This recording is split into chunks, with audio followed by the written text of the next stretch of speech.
بسم الله الرحمن الرحيم. اللهم صل على سيدنا وحبيبنا ونبينا ومولانا محمد وعلى آله وصحبه أجمعين. اللهم لك الحمد كله ولك الثناء كله ولك الشكر كله ولك المجد كله وإليك يرجع الأمر كله لا نحصي ثناء عليك أنت كما أثنيت على نفسك يا الله.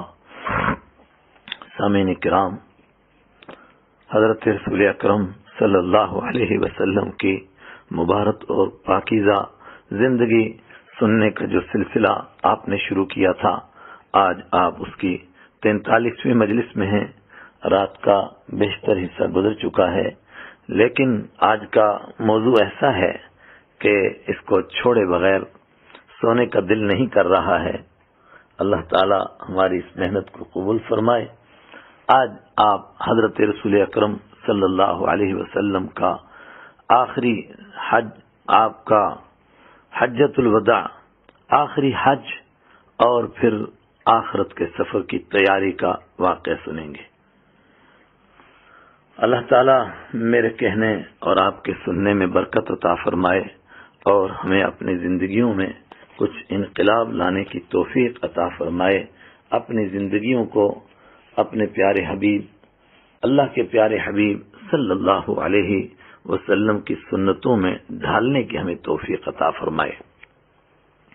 مکہ مکرمہ میں اس اعلان نبوت کو 22 سال سے زیادہ کا عرصہ ہو چکا تھا، جس کے بعد حکم ملا تھا، یا ایھا المدثر قم فانذر وربک فکبر، اے کپڑے میں لپٹنے والے اٹھو پھر ڈراؤ اور اپنے رب کی بڑائی بیان کرو. سورہ مدثر آیت 1، 2، 3. پھر دوسرا حکم ہوا تھا، وَأَنذِرْ عَشِيرَتَكَ الْأَقْرَبِينَ، اور اپنے قریب ترین رشتہ داروں کو ڈرائیے. سورہ شعراء آیت 214. پھر تیسرا حکم ہوا، فَاصْدَعْ بِمَا تُؤْمَرْ وَأَعْرِضْ عَنِ الْمُشْرِكِينَ، جس چیز کا آپ کو حکم دیا جاتا ہے اسے خوب صاف طریقے پر ڈنکے کی چوٹ پر پہنچا دیجئے اور مشرکین سے اعراض کیجئے. سورہ حجر آیت 94. پھر مدینہ منورہ میں چوتھا حکم نازل ہوا، فقاتل فی سبیل اللہ لا تکلف الا نفسک وحرض المؤمنین.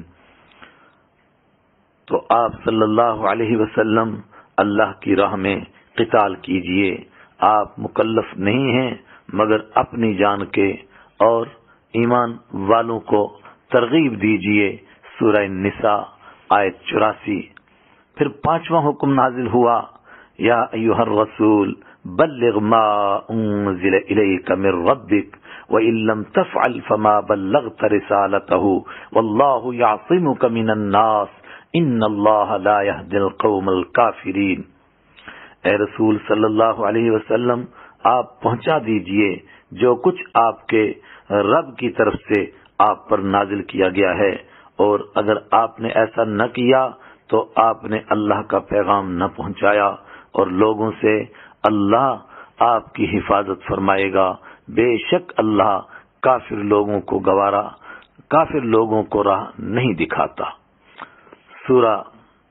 سورہ مائدہ آیت 67. یہ سخت حکم آ جانے کے بعد اللہ تعالیٰ کے پیارے حبیب صلی اللہ علیہ وسلم بیٹھ کب سکتے تھے؟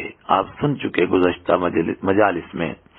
وہ کھڑے ہوئے تو 22 سال تک سمجھیے کہ کھڑے ہی رہے، پھر چلے تو چلتے ہی رہے. پھر حق اور سچ کو اس طرح کھول کر بیان کیا کہ جھوٹ اور باطل کا بھیجا باہر آ گیا، بلکہ ریزہ ہو گیا. جو قرآن پاک نے کہا تھا کہ پروردگار حق کو باطل پر پٹک کر مارتا ہے، فَيَدْمَغُهُ فَإِذَا هُوَ زَاهِقٌ، بالکل اس کا نظارہ دیکھا.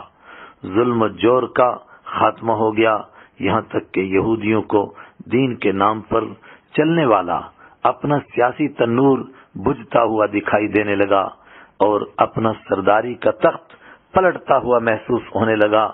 اس پر انہوں نے اپنی جہنم بھرنے کے لیے اور سچ کو دبانے کے لیے جھوٹ کی دکانیں کھول لیں، بلکہ اس چراغ کو بجھانے کے لیے پوری طاقت صرف کر دی، دل کے کالے منافق پیدا کیے، منافقوں نے بے شرمی کی تمام حدیں پار کر دیں۔ عیسائی بھی کسی سے پیچھے نہیں رہے، انہوں نے اس وقت کی سب سے مضبوط، سب سے طاقتور، سب سے بڑی حکومت رومیوں کو مدینہ منورہ پر حملہ کرنے کے لیے اکسایا، مگر جو اللہ کی بارگاہ سے ہمالیہ سے بڑی، سمندر کی موجوں سے زیادہ مضبوط اور آسمان سے اونچی استقامت کی شان لے کر آئے تھے، وہ نہ یہودیوں کی سازشوں سے گھبرائے، نہ منافقوں کی بے شرمی والی گندی تدبیروں سے سہمے اور ڈرے، نہ رومیوں کی طاقت سے خائف ہوئے، نہ قربانیوں کے دینے سے مایوس ہوئے۔ ایک ہی دن میں 2 بیٹیوں کو طلاق ہوئی، قتل کی تدبیریں کیں، شیب ابی طالب میں بند ہوئے، بالآخر اپنا پیارا وطن مکہ چھوڑنا پڑا، مدینہ منورہ پر حملے ہوئے۔ اللہ اکبر! 70 جانثاروں کی نعشیں احد کے میدان میں بالترتیب رکھی ہوئی دیکھنی پڑی۔ بیر معونہ میں دوسرے 68 پیارے ساتھیوں کو بے دردی سے کٹتے ہوئے دیکھنا پڑا، مگر وہ ایک تنکے کے برابر بھی اپنے مشن سے پیچھے نہیں ہٹے، نہ مشرکوں کی شرک سے کوئی سمجھوتا کیا، نہ یہودیوں کی بے دینی پر آنکھیں بند کی، نہ منافقوں کی شیطانیاں برداشت کی۔ اللہ اکبر! آخر 20-22 سال بعد اس محنت کا نتیجہ نکلا، بادل چھٹے اور آسمان صاف و شفاف ہو گیا، اندھیرا رخصت ہوا اور ہر طرف نور ہی نور پھیل گیا۔ پورے عرب میں کفر کی کمر ٹوٹ گئی، شرک کا سانس بند ہو گیا، بد امنی، مار دھاڑ، چوری ڈکیتی اور عزتوں پر حملوں کا خیال ختم ہو گیا، بلکہ قرآن کریم کے اس ارشاد کا کہ بل نقذف بالحق علی الباطل فیدمغه فاذا هو زاهق، ابھی میں نے یہ پہلے بھی سنایا، بلکہ ہم تو حق بات کو باطل پر پٹخ کر مارتے ہیں جو اس کا سر توڑ ڈالتا ہے اور وہ ایک دم ملیا میٹ ہو جاتا ہے۔ سورہ انبیاء آیت 18۔ اس منظر کا کھلی آنکھوں سے مشاہدہ ہو گیا۔ تبوک سے لے کر یمن تک اور مدینہ منورہ سے لے کر ساحل سمندر تک امن و امان کی فضا قائم ہو گئی، بلکہ مزید دنیا کے بے راہ لوگوں کو راستہ دکھانے اور اندھیریوں اور تاریکیوں میں ڈبکی لگانے والوں کو ظلمت سے نکال کر روشنی کی شاہ راہ پر ڈالنے کے لیے لاکھوں صحابہ اور صحابیات کی جماعت تیار ہو گئی۔ قرآن کریم نے سورہ نصر میں اس کا اس طرح نقشہ کھینچا جو آپ نے ابھی پہلے بھی سنی۔ بسم اللہ الرحمن الرحیم، اذا جاء نصر اللہ والفتح ورأيت الناس يدخلون في دين الله افواجا فسبح بحمد ربك واستغفر انه كان توابا۔ اللہ کی مدد اور فتح جب آ جائے اور آپ لوگوں کو دیکھیں کہ فوج در فوج اللہ کے دین میں داخل ہو رہے ہیں تو آپ اپنے رب کی تسبیح بیان کیجئے، جس کے ساتھ حمد بھی ہو، اور اس سے مغفرت طلب کیجئے، بے شک وہ بڑا توبہ قبول کرنے والا ہے۔ سورہ نصر۔ اس کا صاف مطلب تھا کہ آپ جس عظیم الشان کام کے لیے تشریف لائے تھے اب وہ کنارے پر آ لگا ہے، اب آپ کی واپسی کا وقت قریب آ چکا ہے۔ حضرت عبداللہ ابن مسعود عباس رضی اللہ تعالی عنہ نے اس کی یہی تفسیر بھی فرمائی ہے، بلکہ خود رحمت عالم صلی اللہ علیہ وسلم نے حضرت معاذ رضی اللہ عنہ کو یمن کی طرف روانہ فرماتے ہوئے فرما دیا تھا کہ اے معاذ، شاید اس کے بعد مجھ سے تم نہ مل سکو، ممکن ہے آئندہ سال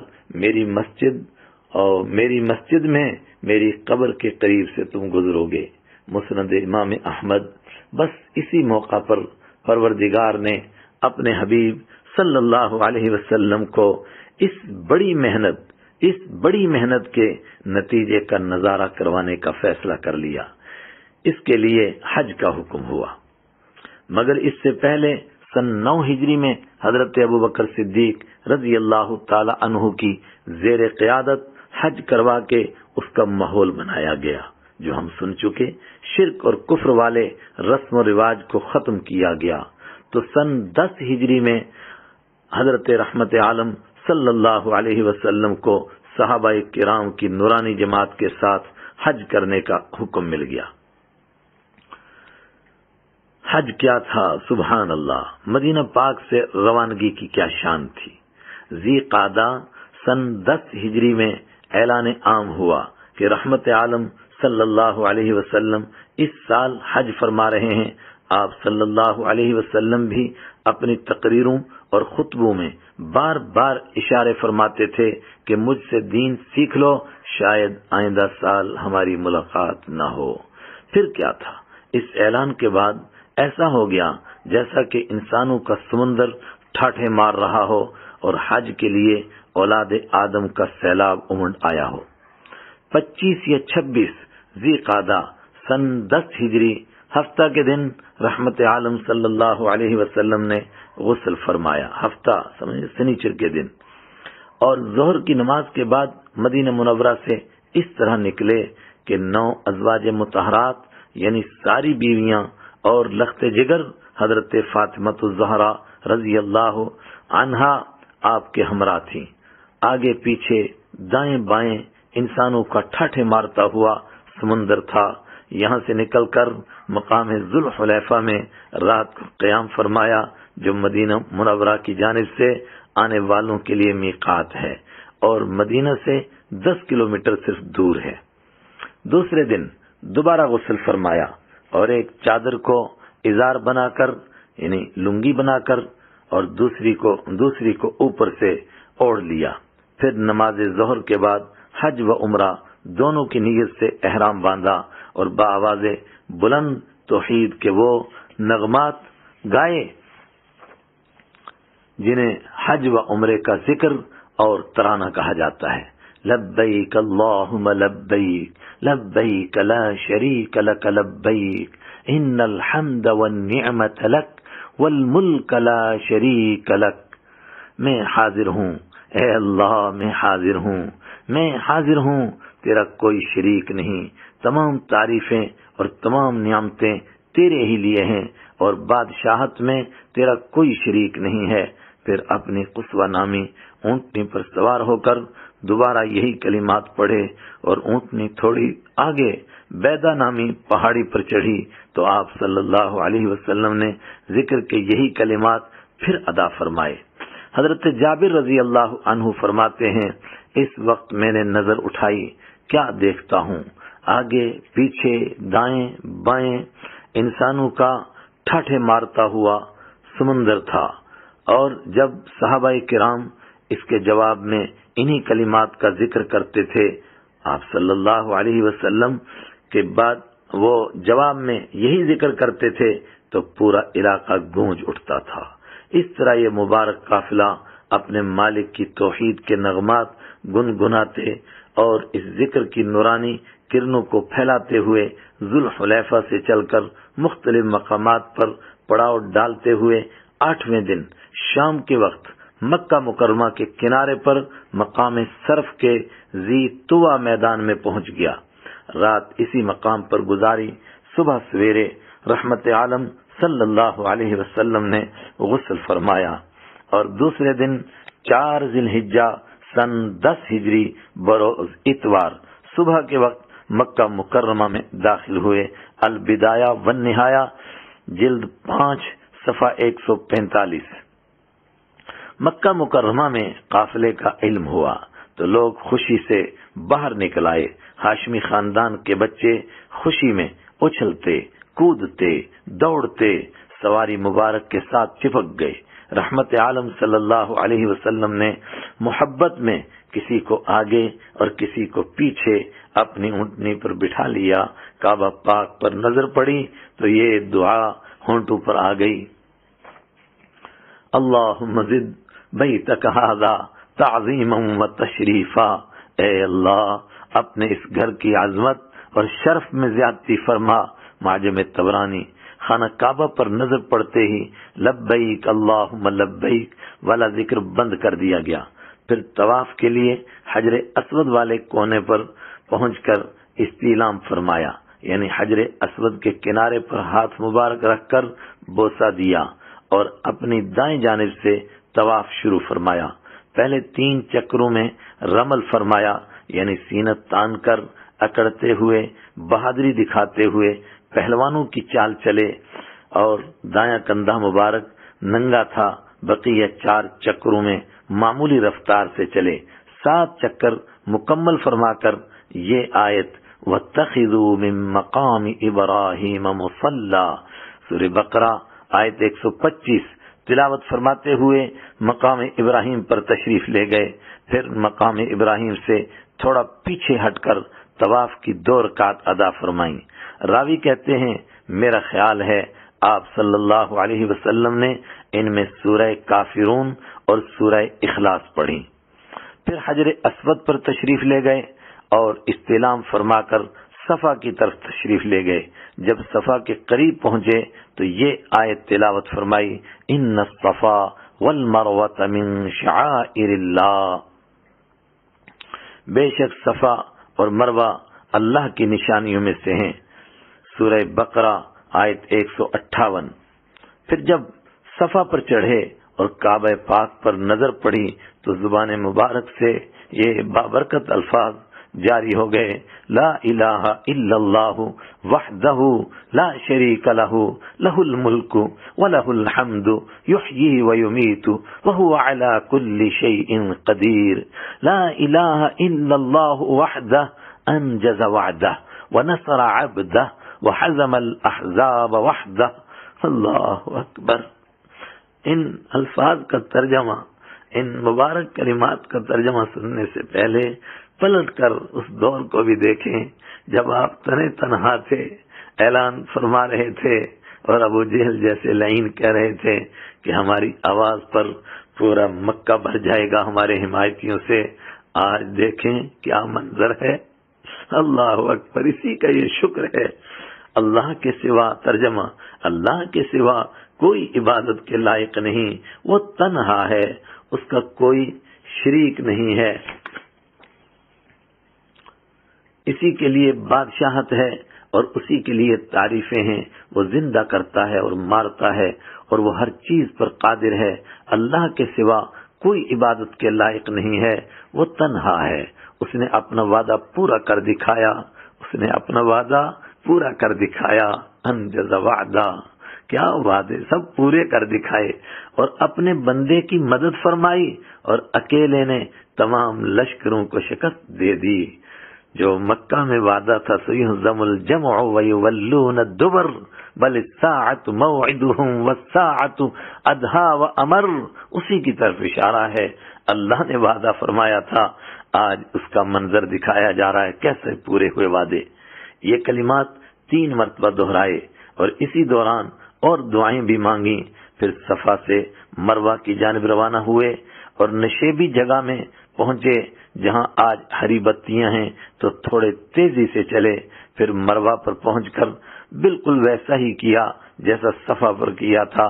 جب آخری چکر مروہ پر مکمل فرمایا، صحابہ کرام سے فرمایا اگر میرے خیال میں پہلے وہ بات ہوتی جو اب آئی ہے تو میں اس طواف اور سعی کو عمرہ بنا لیتا اور احرام کھول دیتا، لہذا جس کے پاس قربانی کے جانور نہیں ہیں وہ اس کو عمرہ بنا لیں اور احرام کھول دیں۔ محبین کے لیے احرام کھولنا بہت دشوار ہو گیا کیونکہ رحمت عالم صلی اللہ علیہ وسلم احرام نہیں کھول رہے تھے، اس لیے آپ صلی اللہ علیہ وسلم نے اصل مسئلے کی مزید وضاحت فرمائی کہ میرے پاس چونکہ قربانی کے جانور موجود ہیں اس لیے میں احرام نہیں کھول سکتا ہوں۔ ہاں اگر پہلے میرے ذہن میں یہ بات ہوتی تو میں قربانی کے جانور اپنے ساتھ نہ لاتا۔ دراصل بات یہ تھی کہ عرب کے بعض جاہلوں نے دور جہالت میں ایک مسئلہ گھڑ لیا تھا کہ شوال، ذی قعدہ، ذی الحجہ یہ حج کے مہینے ہیں، ان میں عمرہ کرنا گناہ ہے۔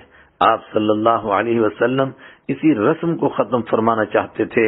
حضرت سراقہ بن مالک بن جعشم کھڑے ہو گئے کہ یا رسول اللہ صلی اللہ علیہ وسلم، یہ حج کے مہینوں میں عمرہ کر کے پھر دوبارہ حج کے لیے احرام باندھ کر حج کرنا، یعنی جس کو حج تمتع کہتے ہیں، وہ کرنا صرف اسی سال کے لیے ہے یا ہمیشہ کے لیے؟ آپ صلی اللہ علیہ وسلم نے ہاتھوں کی انگلیوں کو ایک دوسرے میں داخل فرما کر فرمایا کہ ہمیشہ کے لیے عمرہ حج کے ساتھ ہو گیا ہے، یعنی حج تمتع کرنے کی اجازت ہو گئی ہے۔ مسلم شریف حدیث نمبر 1218، البدایہ والنہایہ، جلد 5، صفحہ 149۔ اس کے بعد 8 ذی الحجہ یعنی سن 10 ہجری تک یہی 4 دن مکہ مکرمہ کے اوپری علاقہ حجون میں قیام فرمایا۔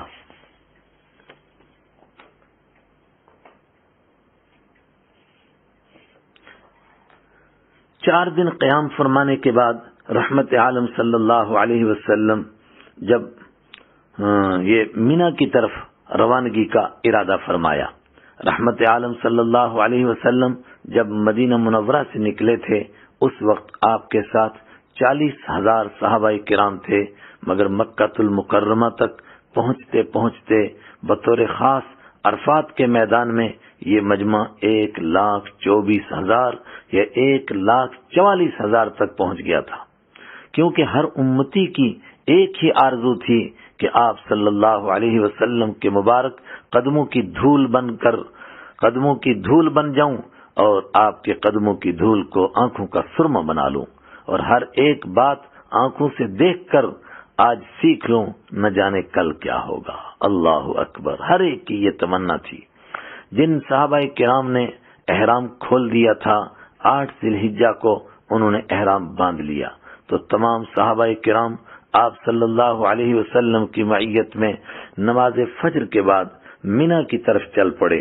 سب لوگ احرام کی 2 چادروں میں تھے اور ہر ایک کی زبان پر وہی لبیک اللہم لبیک والے توحید کے کلمات و نغمات تھے۔ بدن کے ایک ایک عضو سے اپنے مالک کے سامنے اپنی عاجزی اور مسکنت کا اظہار کر رہے تھے۔ مینا پہنچ کر یہ دن اور اگلی رات مینا میں ہی گزاری۔ ظہر، عصر، مغرب، عشاء اور فجر 5 نمازیں وہیں ادا فرمائیں، اور فجر کی نماز ادا کر کے پہاڑوں پر سورج کی شعائیں پھیل گئیں تو رحمت عالم صلی اللہ علیہ وسلم 1.5 لاکھ انسانوں کے قافلے کے ساتھ عرفات کی جانب روانہ ہو گئے۔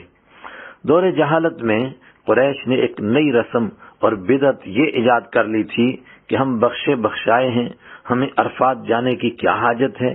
آج جہالت، تکبر اور گھمنڈ کے سارے بت ریزہ ریزہ ہو رہے تھے۔ قریش کا خیال تھا کہ آپ صلی اللہ علیہ وسلم بھی عرفات نعوذ باللہ نہیں جائیں گے، ہمارے جاہلیت والے طریقے کے مطابق مزدلفہ ہی سے واپس تشریف لے آئیں گے، لیکن ایسے کیسے ہو سکتا تھا جبکہ اللہ تعالیٰ کی طرف سے حکم ہو رہا تھا ثم افیضوا من حیث افاض الناس، ثم افیضوا من حیث افاض الناس، پھر تم اسی جگہ سے ہو کر آؤ جہاں سے عام لوگ ہو کر آتے ہیں۔ سورہ بقرہ آیت نمبر 199۔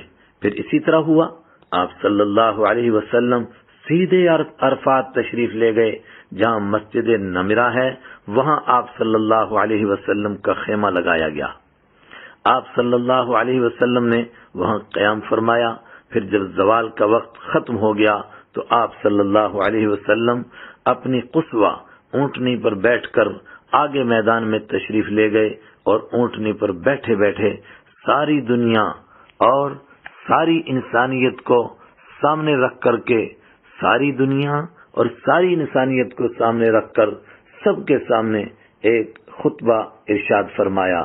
یہ سارے کا لفظ کا مطلب یعنی خطبے پر جب غور کرتے ہیں تو بالکل ایسا لگتا ہے کہ آپ ساری دنیا سے خطاب کر رہے ہیں، صرف اتنے مجمع سے نہیں جو آپ کے سامنے ہے۔ یہ خطبہ آج چھپا ہوا ملتا ہے، آپ اس کا مطالعہ کر سکتے ہیں۔ میں چند اس کی جھلکیاں پیش کرتا ہوں۔ وہ خطبہ کیا ہے؟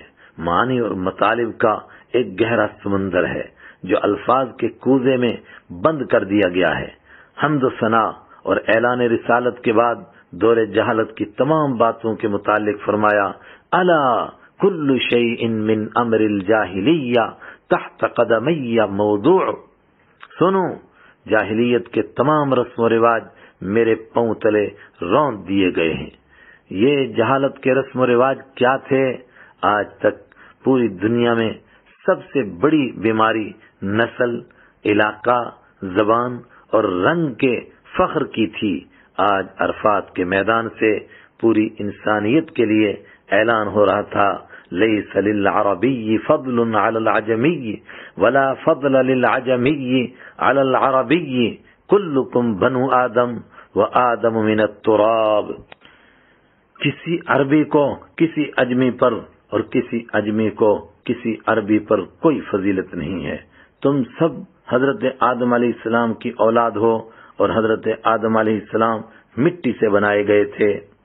عرب میں کوئی ایک قتل ہو جاتا تھا تو اس کا بدلہ لینا فرض سمجھتے تھے، پھر جس سے یہ بدلہ لیتے تھے وہ ان سے بدلہ لیتا تھا، اور قتل کا بدلہ نہ لینے والے کو نعوذ باللہ حرامی کہا جاتا تھا۔ اس طرح قتل و غارت کا نہ ختم ہونے والا ایک سلسلہ جاری ہو جاتا تھا۔ آج اس بات کو بھی جڑ سے اکھاڑا جا رہا تھا اور ابتدا اپنے ہی گھر سے کی جا رہی تھی۔ اعلان ہوا، فرمایا دماء الجاہلیت موضوعہ وَإِنَّ أَوَّلَ دَمٍ أَضَعُ مِن دِمَائِنَا دَمُ ابن ربیعہ ابن حارث۔ دور جہالت کے تمام قتل معاف کیے جاتے ہیں، اور سب سے پہلے میں اپنے قبیلے کے قتل کا بدلہ معاف کر رہا ہوں، یعنی ربیہ بن حارث کے بیٹے کا قتل معاف کر رہا ہوں۔ اس کا دور جہالت میں کوئی قتل ہو گیا تھا۔ عرب میں یہودیوں کی وجہ سے، عرب میں یہودیوں کی ایک بڑی تعداد تھی، ان یہودیوں کی وجہ سے وہاں سب سے بڑا کاروبار سود کا تھا۔ سودی قرضوں نے انسانوں کی کمر توڑ ڈالی تھی۔ غریب بسا اوقات سودی قرضے کی وجہ سے مالداروں کے غلام بن جاتے تھے۔ پہلے گروی ہوتے تھے اور جب سود نہیں ادا کر پاتے تھے تو مالداروں کے غلام بن جاتے تھے۔ آج اس کاروبار کو بھی اپنے ہی خاندان سے ختم کیا جا رہا تھا۔ ارشاد فرمایا ربا الجاہلیت موضوع واول ربا اضع ربا عباس بن عبد المطلب۔ جاہلیت کے تمام سود بھی آج ختم کیے جا رہے ہیں۔ میں سب سے پہلے اپنے چچا عباس بن عبد المطلب کے سود کو ختم کرتا ہوں۔ انسانی مخلوق میں سب سے زیادہ مظلوم بیچاری عورتیں تھیں، جو بسا اوقات جوا کھیلنے والے ہار جیت میں بھی دے دیتے تھے، الیاذ باللہ۔ ان کے لیے بطور خاص ارشاد فرمایا سنو، عورتوں کے بارے میں خدا سے ڈرو، چونکہ وہ تم نے اللہ تعالیٰ کے اس عہد کے ساتھ لی ہیں کہ تم ان کے حقوق ادا کرو گے، تو اللہ کے حکم سے وہ تمہارے لیے بیوی بن کر حلال ہوتی ہیں۔ تمہارا ان پر اتنا ہی حق ہے کہ وہ تمہارے بستر پر اس شخص کو نہ آنے دیں جس کو تم ناپسند کرتے ہو، اور اگر وہ ایسی کوئی غلطی کر بھی ڈالیں تو اس کو سخت مار نہ مارو، ان کو سخت مار نہ مارو، اور ان کا تم پر یہ حق ہے کہ تم ان کو اپنی حیثیت کے مطابق اچھا کھانا، اچھا پینا اور اچھا لباس دو۔ اس سے قبل بڑی بڑی امتیں آئیں مگر برباد ہو گئیں، کیونکہ وہ اپنی بنیاد پر قائم نہیں رہ سکیں۔ اس لیے اعلان ہوا، فرمایا میں تمہارے درمیان ایسی چیز چھوڑ کر جا رہا ہوں، اگر تم اس کو مضبوطی سے پکڑ کر رکھو گے کبھی بھی گمراہ نہیں ہوں گے، اور وہ اللہ تعالیٰ کی کتاب ہے۔ پھر مزید تاکید سے ارشاد فرمایا خبردار خبردار لوگوں، یاد رکھو میرے بعد کوئی نبی نہیں آئے گا اور تمہارے بعد کوئی امت نہیں آئے گی، لہذا تم اپنے رب کی عبادت کرنا، 5 وقتوں کی نماز ادا کرنا، رمضان المبارک کے روزے رکھنا، خوشی سے اپنے مال کی زکوٰۃ ادا کرنا، بیت اللہ کا حج کرنا، اپنے بڑوں اور سرپرستوں کی بات قبول کرنا، اس طرح تم اپنے رب کی جنت حاصل کر لو گے۔ عرب میں جان مال کی کچھ قیمت ہی نہیں تھی، جو جب چاہتا تھا دوسرے کو قتل کر دیتا تھا، جس کا جی چاہتا تھا دوسرے پر ظلم کر کے اس کا مال اس سے چھین لیتا تھا۔ آج دنیا میں امن و سلامتی کے لیے یہ پیغام دیا جا رہا تھا، ان دماءکم واموالکم علیکم حرام کحرمت یومکم ھذا فی شہرکم ھذا فی بلدکم ھذا الی یوم تلقون ربکم۔ بخاری حدیث نمبر 27۔ بے شک تمہارا خون اور تمہارا مال تم پر حرام ہے، تمہارے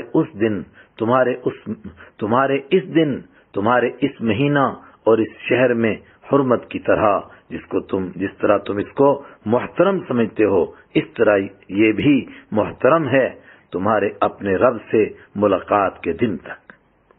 یہ نصیحت فرما کر مجمع پر ایک نگاہ ڈالی اور فرمایا، تم سے اللہ تعالی میرے بارے میں پوچھے گا تو تم کیا جواب دو گے؟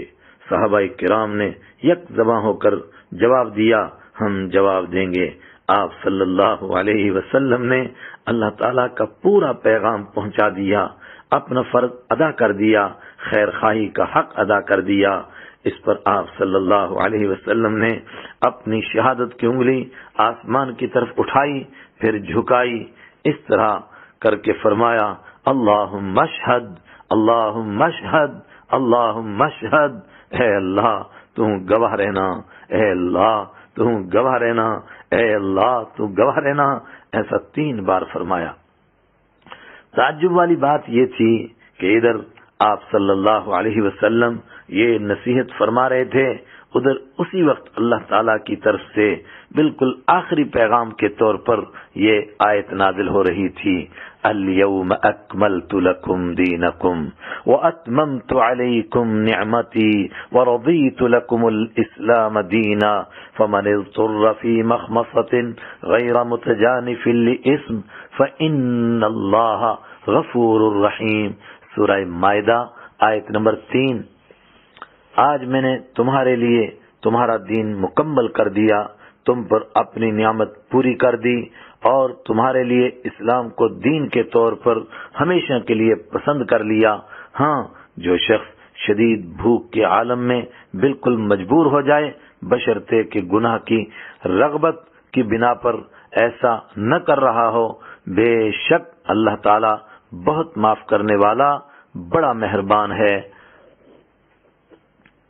خطبہ کے بعد حضرت بلال رضی اللہ تعالی عنہ نے ظہر کے لیے اذان دی، پھر اقامت کہی گئی اور ظہر کی نماز ادا فرمائی گئی، پھر فوراً ہی دوبارہ اقامت کہی اور نماز عصر ادا کی گئی، یعنی عصر ظہر کے وقت میں ظہر کے ساتھ ہی ادا فرمائی۔ نماز کے بعد قصوہ نامی اونٹنی پر بیٹھ کر وقوف والی جگہ یعنی جبل رحمت سے تھوڑا نیچے پہاڑوں کے قریب بڑے راستے کے سامنے قبلہ رخ ہو کر وقوف فرمایا۔ وقوف فرمانے کا مطلب یعنی اونٹنی ہی پر بیٹھ کر قبلہ کی طرف رخ فرما کے چہرہ فرما کر سورج کے غروب ہونے تک مسلسل دعا میں مصروف رہے۔ اللہ اکبر۔ عرفات سے واپسی کا منظر۔ غروب آفتاب کے بعد عرفات سے واپسی کا انتظام کیا گیا۔ حضرت اسامہ بن زید رضی اللہ تعالیٰ جو ایک غلام کے بیٹے تھے، ان کو اپنے ساتھ اپنی اونٹنی پر بٹھایا اور انسانوں کا یہ سمندر مزدلفہ کی طرف رواں دواں ہو گیا۔ بھگدڑ مچ جانے کے اندیشے سے اونٹنی کی لگام کھینچ کر اس کو آہستہ آہستہ چلایا جا رہا تھا۔ لوگوں کو بھی کبھی ہاتھ سے اور کبھی درے سے اشارہ کر کے فرما رہے تھے، لوگو آہستہ، لوگو آہستہ۔ راستے میں ایک مقام پر ٹھہر کر وضو فرمایا۔ حضرت اسامہ رضی اللہ عنہ نے عرض کیا، نماز مغرب کا وقت ہو گیا ہے۔ جواب میں ارشاد فرمایا، نماز کی جگہ آگے آئے گی۔ مشہور روایت کے مطابق مزدلفہ میں ایک ہی اذان اور ایک ہی اقامت سے مغرب اور عشاء کی نماز ایک ساتھ ادا فرمائی۔ نماز سے فارغ ہوتے ہی آرام کے لیے لیٹ گئے اور صبح تک آرام فرماتے رہے۔ محدثین کرام فرماتے ہیں پوری زندگی میں یہی وہ رات ہے جس میں آپ صلی اللہ علیہ وسلم نے تہجد کی نماز ادا نہیں فرمائی۔ اللہ اکبر۔ صبح جلدی سے نماز فجر ادا فرما کر مشعر حرام کے پاس تشریف لے گئے، جہاں پوری لگن سے ذکر اور دعا میں مشغول ہو گئے، اور جب اچھی طرح روشنی پھیل گئی تو یہاں سے مینا کی طرف اس طرح روانہ ہوئے کہ آپ صلی اللہ علیہ وسلم نے اپنے چچا زاد بھائی فضل بن عباس کو اپنے ساتھ سواری پر بٹھا لیا تاکہ اپنے خاندان کے لوگوں کی دلجوئی ہو جائے۔ یہاں سے طلوع آفتاب سے پہلے نکل کر جہالت کی ایک اور رسم کو ختم کرنا مقصود تھا۔ قریش دور جہالت میں طلوع آفتاب سے پہلے نکلنے کو گناہ سمجھتے تھے۔ جمرہ عقبہ پر پہنچے تو حضرت عبداللہ بن عباس رضی اللہ عنہ سے 7 کنکریاں لے کر یہاں کنکریاں ماری۔ ہر کنکری مارتے ہوئے اللہ اکبر فرما رہے تھے، جس سے امت کو یہ بتلانا مقصود تھا کہ اصل مقصد اللہ تعالیٰ کی بڑائی بیان کرنا ہے۔ وہیں ارشاد فرمایا، لوگوں دین کے حدود سے تجاوز کرنے سے بچو، تم سے پہلے لوگ بھی حدود کو تجاوز کرنے کی وجہ سے ہلاک ہوئے تھے، اور فرمایا تم مجھ سے حج کے مسائل سیکھ لو، ممکن ہے اس کے بعد مجھے دوبارہ حج کرنے کا موقع نہ ملے۔ یہاں سے مینا کے میدان کی طرف اس طرح چلے کہ حضرت اسامہ رضی اللہ عنہ جو ایک غلام کے بیٹے تھے پھر اپنے ساتھ سواری پر بٹھائے ہوئے تھے تاکہ قیامت تک آنے والے غریبوں، مسکینوں اور غلاموں کو یہ فخر حاصل ہو جائے کہ ہم شہنشاہ عالم کے ساتھ بیٹھے تھے۔ حضرت بلال رضی اللہ عنہ نے لگام پکڑی ہوئی تھی اور لاکھوں کا مجمع دائیں بائیں اور آگے پیچھے تھا۔ پھر مینا کے میدان میں ایک اور خطبہ ارشاد فرمایا جس میں کچھ نئی باتیں ارشاد فرمائیں۔ یہاں ایک اہم بات کی طرف اشارہ فرمایا کہ حضرت آدم علیہ السلام اللہ تعالیٰ سے جو پاکیزہ اور سچا دین لائے تھے، لوگوں نے اس میں شرک اور کفر کے عقیدے گھڑ لیے تھے۔ حج کے متعلق نئی نئی باتیں اور بدعتیں ایجاد کر لی تھیں۔ مہینہ کی تاریخ بلکہ مہینوں کو بھی اپنی ضرورت کے مطابق آگے پیچھے کر لیا تھا، یہاں تک کہ سال میں مہینوں کی تعداد کو بھی کم اور کبھی زیادہ کر دیتے تھے۔ سورہ توبہ آیت نمبر 36-37 میں اسی کا بیان ہے۔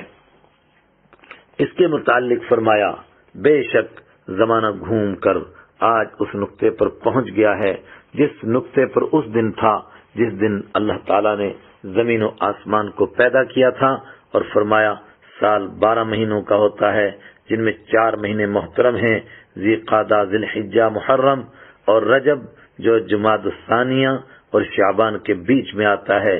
بخاری حدیث نمبر 4475۔ دنیا میں عدل و انصاف کا نظام قائم کرنے کے لیے 3 چیزوں کا احترام ضروری ہے، جان، مال اور عزت کا۔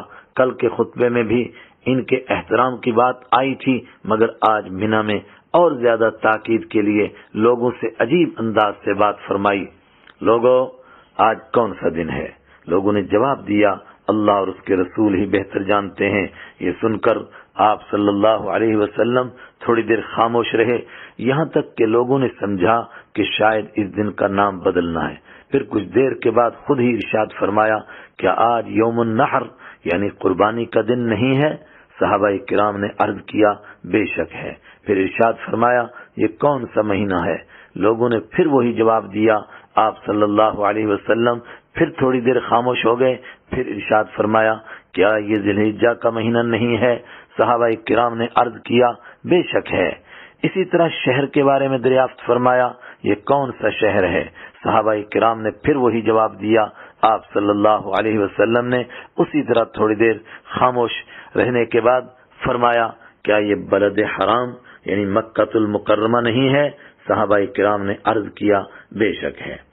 اس طرح لوگوں کے دلوں میں جب یہ بات رچ بس گئی کہ یہ دن، یہ مہینہ اور یہ شہر سب محترم ہیں، پھر ارشاد فرمایا، سنو، تمہاری جان، تمہارا مال اور تمہاری عزت قیامت تک اسی طرح محترم ہیں جس طرح اس دن میں، اس مہینے میں اور اس شہر میں محترم ہیں۔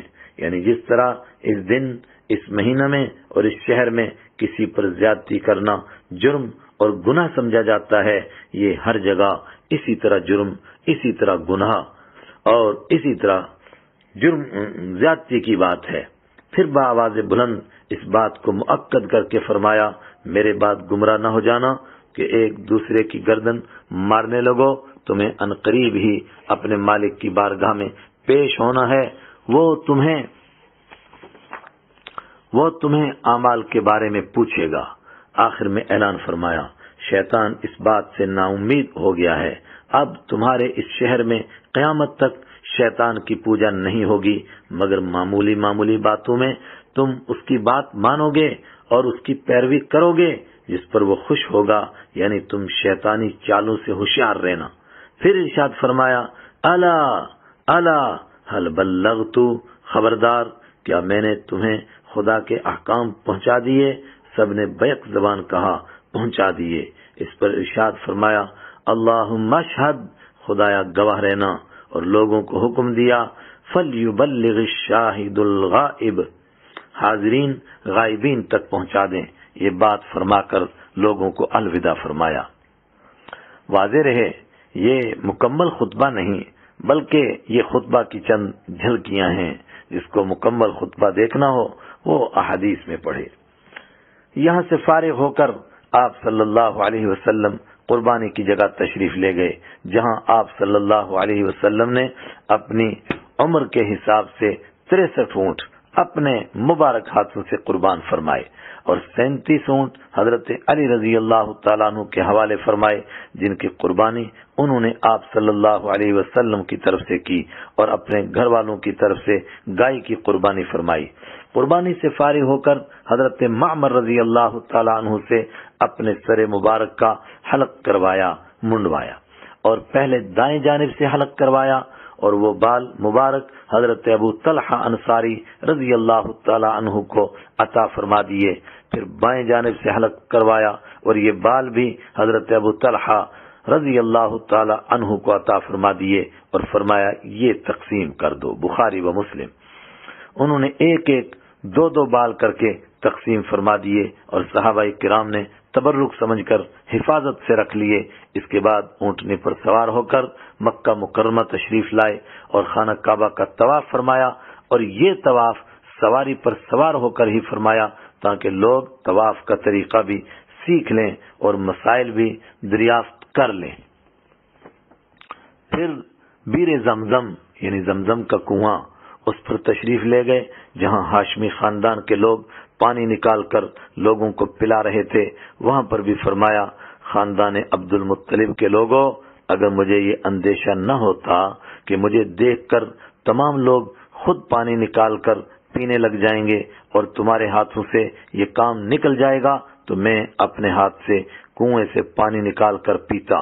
پھر حضرت عباس رضی اللہ عنہ نے پانی نکال کر پیش فرمایا، اور آپ صلی اللہ علیہ وسلم نے کھڑے کھڑے کعبہ کی طرف رخ کر کے یہ پانی نوش فرمایا۔ پھر ظہر سے پہلے منا پہنچ کر ظہر کی نماز منا میں ادا فرمائی۔ 11 اور 12 ذی الحجہ کو بھی منا ہی میں قیام فرما کر زوال کے بعد جمرات پر کنکریاں ماری۔ 13 ذی الحجہ بروز منگل زوال کے بعد کنکریاں مار کر منا سے مکہ کی طرف تشریف لے گئے، رات وہیں قیام فرمایا۔ نماز فجر سے فارغ ہو کر طواف وداع کر کے مہاجر اور انصار صحابہ کرام کے ساتھ مدینہ منورہ کی طرف روانہ ہو گئے۔ ذوالحلیفہ پہنچ کر رات یہیں پر گزاری، نماز فجر ادا کر کے مدینہ پاک تشریف لے گئے۔ اس وقت ایک عجیب سا منظر تھا، ایک جانب سے سورج نکل رہا تھا، طلوع ہو رہا تھا، وہ اپنی کرنیں زمین پر ڈال رہا تھا، تو دوسری جانب دنیا کو منور کرنے والے اپنی نورانی چاندنی سے مدینہ پاک کو منور کرتے ہوئے تشریف لا رہے تھے۔ وقت کافی ہوا، لیکن میں نے چاہا کہ یہ سارا بیان ایک ہی مجلس میں آ جائے، شاید اس سے ہمیں زیادہ فائدہ ہو۔ بس اسی پر مجلس کا اختتام ہوتا ہے۔ وآخر دعوانا ان الحمد للہ رب العالمین۔